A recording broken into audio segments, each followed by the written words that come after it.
Hi every one, welcome back. എന്തൊക്കെയുണ്ട് വിശേഷം? എല്ലാവരും സുഖമായിട്ടിരിക്കുന്നോ? ഞങ്ങളിവിടെ ബാംഗ്ലൂർ സുഖമായിട്ടിരിക്കുന്നു. അപ്പോൾ കർക്കിടക മാസമൊക്കെ അല്ലേ, അപ്പോൾ മട്ടൻ വാങ്ങിയായിരുന്നു. മട്ടൻ കഴുകി വൃത്തിയാക്കിയിട്ട് ഒരു കുക്കറിനകത്തോട്ട് ഇട്ട് കൊടുത്തു. അതിനകത്തോട്ട് നമ്മുടെ കുറച്ച് മഞ്ഞൾപ്പൊടി, ഗരം മസാല, കുരുമുളക് പൊടി, മുളക് പൊടി, ഉപ്പ് ഇതെല്ലാനും ചേർത്തിട്ട് നന്നായിട്ട് മിക്സ് ചെയ്തു. അതിൻ്റെ ഒപ്പം കുറച്ച് ജിഞ്ചർ ഗാർലിക് ചതച്ചതും അതുപോലെ നമ്മുടെ പച്ചമുളകും കൂടി ഇട്ട് കൊടുത്തിട്ടുണ്ടായിരുന്നു. എന്നിട്ട് നന്നായിട്ട് മിക്സ് ചെയ്തു. എന്നിട്ട് ഇത് കുക്കറിനകത്ത് വേവിക്കാൻ വേണ്ടിയിട്ട് വെച്ചു. അപ്പം ഞാൻ പെട്ടെന്ന് തന്നെ നമ്മുടെ സവാളയൊക്കെ അരിഞ്ഞെടുത്തിട്ടുണ്ട്. സവാള, ഇഞ്ചി, അതുപോലെ പച്ചമുളക്, വെളുത്തുള്ളി ഇതെല്ലാം അരിഞ്ഞെടുത്തിട്ടുണ്ടായിരുന്നു. അപ്പോൾ ഒരു ചട്ടി അടുപ്പത്ത് വെച്ചിട്ട് അതിനകത്തോട്ട് വെളിച്ചെണ്ണ ഒഴിച്ചു കൊടുത്തു. ഇഞ്ചി വെളുത്തുള്ളിയൊക്കെ ചെറുതാക്കി കട്ട് ചെയ്ത് ആഡ് ചെയ്ത് കൊടുത്തു. അതുപോലെ പച്ചമുളകും ഇട്ട് കൊടുത്തു. പിന്നെ നമ്മൾ ചെറുതാക്കി കട്ട് ചെയ്ത് വെച്ചിരിക്കുന്ന സവാള ഇട്ട് കൊടുത്തിട്ട് ഉപ്പിട്ടിട്ട് നന്നായിട്ട് ഇളക്കി കൊടുത്തു. അപ്പോൾ സവാളയൊക്കെ നന്നായിട്ട് വഴണ്ടി വന്ന ശേഷം അതിനകത്തോട്ട് കുറച്ച് മഞ്ഞൾപ്പൊടി ആഡ് ചെയ്ത് കൊടുത്തു. പിന്നെ അതുപോലെ മല്ലിപ്പൊടി ആഡ് ചെയ്ത് കൊടുത്തു. ഒരു 2 വലിയ ടേബിൾ സ്പൂൺ മല്ലിപ്പൊടി നമുക്ക് ആഡ് ചെയ്ത് കൊടുക്കാം. പിന്നെ അതുപോലെ തന്നെ 2 വലിയ ടേബിൾ സ്പൂൺ ഗരം മസാലയും കൂടിയും ആഡ് ചെയ്ത് കൊടുത്തു. പിന്നെ നമ്മൾ നമ്മുടെ കുരുമുളക് പൊടി ആഡ് ചെയ്ത് കൊടുത്തു. അപ്പോൾ നമ്മുടെ കുരുമുളകൊക്കെ ഞാൻ നാട്ടിൽ നിന്ന് വരുമ്പോൾ കൊണ്ടുവരുന്നതാണ്. നാട്ടിൽ വരാപ്പുഴയിൽ അച്ഛൻ കുരുമുളകൊക്കെ ഉണക്കി വെക്കാറുണ്ട്. അപ്പം ഞങ്ങൾ അവിടെ നിന്ന് കൊണ്ടുവന്നിട്ട് മിക്സിയുടെ ജാറിലിട്ടിട്ട് പൊടിച്ച് എടുത്ത് വെച്ചിരിക്കുന്നതാണ്. പിന്നെ ഞാൻ കുറച്ച് മുളക് പൊടി ഇട്ട് കൊടുത്തു.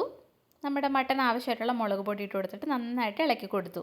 ആ പൊടികളുടെയൊക്കെ പച്ചമണം മാറുന്ന വരെ നന്നായിട്ട് ഇളക്കി കൊടുത്തതിന് ശേഷം ഞാൻ ഇതിനകത്തോട്ട് തക്കാളി ആഡ് ചെയ്യുന്നുണ്ട്. അപ്പോൾ ഒരു വലിയൊരു തക്കാളി കട്ട് ചെയ്ത് പീസാക്കി വെച്ചിട്ടുണ്ടായിരുന്നു, അത് ആഡ് ചെയ്ത് കൊടുത്തിട്ട് ഇനി തക്കാളി നന്നായിട്ട് കുക്കായി വരണമല്ലോ, അപ്പോൾ അതുകൊണ്ട് മൂടി വെച്ചിട്ട് കുക്ക് ചെയ്തു. അപ്പോൾ തക്കാളിയൊക്കെ ഇവിടെ കുക്കായി വന്നിട്ടുണ്ട്. അപ്പോൾ നമ്മുടെ മട്ടനും ഇവിടെ കുക്കായി വന്നിട്ടുണ്ട്. അപ്പോൾ ആ മട്ടൻ വേവിച്ച ആ ഗ്രേവിയിലെ അത് ഞാൻ അതിനകത്തോട്ട് ആഡ് ചെയ്ത് കൊടുത്തു. എന്നിട്ടൊന്ന് ജസ്റ്റ് ഒന്ന് തിളച്ച് വരണ സമയത്തോട്ട് നമ്മൾ കുക്ക് ചെയ്ത് വെച്ചിരിക്കുന്ന നമ്മുടെ മട്ടനും കൂടി ഇട്ട് കൊടുക്കാം. എന്നിട്ട് നന്നായിട്ട് ഇളക്കി യോജിപ്പിച്ചിട്ട് കുറച്ച് നേരം കൂടി ഒന്ന് കുക്ക് ചെയ്യാൻ വേണ്ടിയിട്ട് വെക്കാം. അപ്പോൾ ഞാൻ ഇവിടെ മൂടി വെച്ചിട്ടുണ്ട്.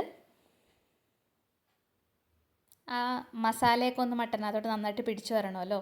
അപ്പോൾ ഇവിടെ നമ്മുടെ മട്ടനൊക്കെ ഒന്ന് ജസ്റ്റ് മസാലയൊക്കെ ഒന്ന് പിടിച്ചു വന്നിട്ടുണ്ട്. ഒന്നും കൂടിയും ഇളക്കിയതിന് ശേഷം മൂടി വെച്ച് കൊടുത്തു.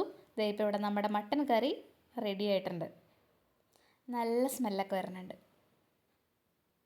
അപ്പോൾ ഞങ്ങളുടെ നാട്ടിലാണെങ്കിൽ അമ്മ എപ്പോഴും പറയും നമ്മുടെ കർക്കിടക മാസത്തിൽ മട്ടൻ കഴിക്കണം എന്ന് എപ്പോഴും പറയാറുണ്ട്. വീട്ടിലെപ്പോഴും വാങ്ങാറുണ്ട്. പിന്നെ നമ്മുടെ പ്രധാന ഇഷ്ടപ്പെട്ട വിഭവമായിട്ടുള്ള കോവയ്ക്ക ചെറുതാക്കി കട്ട് ചെയ്ത് എടുത്തിട്ടുണ്ട്. ഇവിടെ പാച്ചുവിനും എല്ലാവർക്കും കോവയ്ക്ക മെഴുക്ക് പുരട്ടി ഭയങ്കര ഇഷ്ടമാണ്. അപ്പോൾ വെളിച്ചെണ്ണ ഒഴിച്ചു കൊടുത്ത് കടുക് പൊട്ടിച്ചു. പിന്നെ സവാള ചെറുതാക്കി അരിഞ്ഞിട്ട് കൊടുത്തു, പച്ചമുളക് ചെറുതാക്കി അരിഞ്ഞിട്ട് കൊടുത്തു, കറിവേപ്പില ആഡ് ചെയ്തു, ഉപ്പ് ആഡ് ചെയ്ത് കൊടുത്തു. നന്നായിട്ട് വഴണ്ട് വരേണ്ട സമയത്ത് കുറച്ച് മഞ്ഞൾപ്പൊടി, മുളക് പൊടിയൊക്കെ ആഡ് ചെയ്ത് കൊടുത്തു. പിന്നെ നമ്മുടെ കോവയ്ക്ക ഇട്ട് കൊടുത്തു. എന്നിട്ട് നന്നായിട്ട് ഇളക്കി കൊടുക്കാം. പിന്നെ ഇത് ആവശ്യത്തിന് ഉപ്പും കൂടിയും ചേർത്തിട്ട് കുറച്ച് നേരം മൂടി വെച്ചിട്ട് കുക്ക് ചെയ്യുക. ഇടയ്ക്കിടയ്ക്ക് തുറന്നിട്ട് ഇളക്കി കൊടുത്തുകൊണ്ടിരിക്കാം.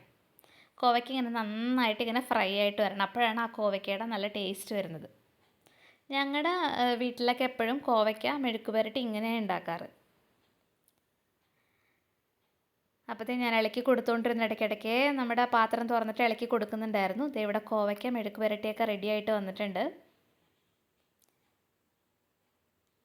ചില സ്ഥലത്തൊക്കെ നമ്മുടെ തേങ്ങ ഇട്ടിട്ടായിരിക്കില്ലേ നമ്മുടെ ഒരു ഒലത്ത് പോലെയല്ലേ ഉണ്ടാക്കാറ്. ഞങ്ങളിങ്ങനെ ഉണ്ടാക്കാറ്. നല്ല ടേസ്റ്റാണ്, എല്ലാവരും ട്രൈ ചെയ്ത് നോക്കൂ. പിന്നെ അപ്പം നോക്കിയപ്പോൾ ഫ്രിഡ്ജിലൊരു മാങ്ങ ഇരിപ്പുണ്ടായിരുന്നു. അപ്പോൾ ഞാനത് അതായത് പാച്ചു മുളക് പൊടി ഉപ്പിട്ട് തിന്നാൻ വേണ്ടിയിട്ട് എടുത്തതാണ്. അപ്പോൾ അവൻ കുറച്ച് പീസസ് കഴിച്ചു. പിന്നെ ബാക്കി വന്നത് ഞാൻ ചെറിയ കഷ്ണങ്ങളാക്കി അരിഞ്ഞെടുത്തു. അതിനകത്തോട്ട് ഉപ്പും അതുപോലെ മുളക് പൊടിയും പിന്നെ കുറച്ച് വെളിച്ചെണ്ണയും കൂടി ഒഴിച്ചു കൊടുത്തു. അപ്പോൾ ഒരു ഇൻസ്റ്റൻറ്റ് പിക്കിളും ഇവിടെ റെഡി ആയിട്ടുണ്ട്. അപ്പോൾ ചോറ് റെഡിയായി. പിന്നെ അതുപോലെ നമ്മുടെ മട്ടൻ കറി റെഡിയായി. അതുപോലെ നമ്മുടെ കോവയ്ക്ക മെഴുക്ക് പുരട്ടിയും റെഡിയാണ്.